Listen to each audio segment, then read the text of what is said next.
The T.E.A.L walk, Tell Every Amazing Lady About Ovarian Cancer, returns for the first time since COVID to Lake Mare on Saturday, September 30th. On the line, I have Rachel Davis, who is a huge T.E.A.L walk advocate. Your family has had to go through ovarian cancer. And so, Rachel, thank you for hanging out with me to talk about the T.E.A.L walk. Thanks, Mia. Yeah, and let's get into, let's start with the return of the walk, and then we'll get into your journey and why this is so critical to get as many people out to this event, please. Okay. Yeah, do you want to start with the return of the event? Sure. So this is the first year since COVID that we are doing it live and in person.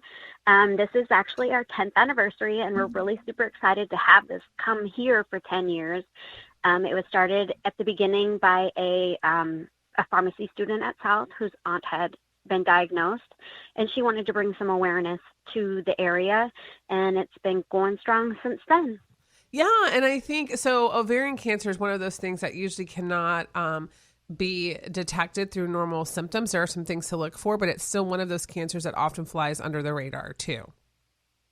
Yes, ma'am. Most people are concerned, like, they're not taught about the signs and symptoms. Like, when I think of ovarian cancer, I think, okay, well, I go get my yearly exam every year. That detects it, right? But that's not true. There is no accurate screening for ovarian cancer. It's simply catching signs and symptoms early on. Which is part of why it's Tell Every Amazing Lady, because the goal is to really raise awareness, to raise medical funding, have these conversations for the doctors to be able to do the work to hopefully get to a place where we can start having some pre-screenings as well, correct? Yes, it'd be really awesome if that could happen sooner than later. So let me ask you this, Rachel, because this has also impacted your family. Can you please share your story with me? So in 2016, January 1st, I got a call from my sister who was in tears saying that my mom had just been admitted to the hospital and that they found a tumor in her stomach. We learned later that it was stage 4 ovarian cancer.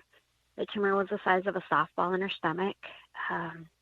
They went down to Mayo. Mayo gave her absolutely no hope, but there was a doctor, I'm from up north, so it was a doctor in Grand Forks, North Dakota, that agreed to start chemo to shrink it a little bit to see if it was possible to have it removed.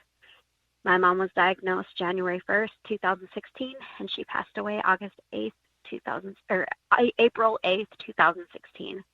It was very fast. It was very sudden. Wow. And it just was really hard to go through in 4 months, and she was gone. And had anyone... I had such a vibrant mom, so it was like really hard to see her shrinking down into like nothing. Yeah. Had anyone had any idea that it could be related to ovarian cancer? Had anyone ever brought that up to your mom before getting diagnosed? No. So there's a few signs and symptoms that mimic something else, like she had IBS, so that would be the stomach upset and feeling full.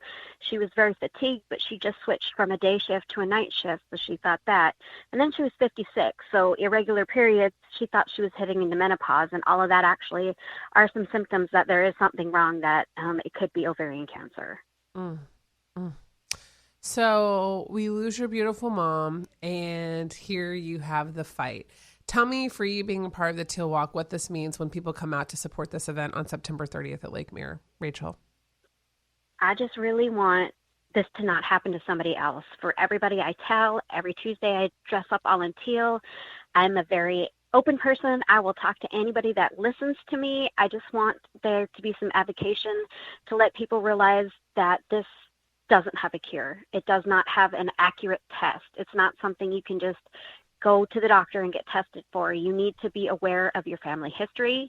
You need to be aware of your genetic history, and you need to come support us because we need to raise these funds and awareness so that nobody else has to go through what me and my family have gone through by losing my mom. Absolutely. So again, the event's taking place Saturday, September 30th at Lake Mare. There's always a very special kickoff ceremony and lots of things, some raffles, you name it, that take place for this program. Easy ways to get registered. You can hop on Facebook and just look for Teal Walk Savannah, or telleveryamazinglady.org, and then it'll take you through to the registration. Is there anything else, Rachel, that you would like to share about, again, the return of the first walk since COVID coming back to town here in Savannah? I just hope to see everybody out there, and I want people to be generous in their donations because it really, really is needed, along with support.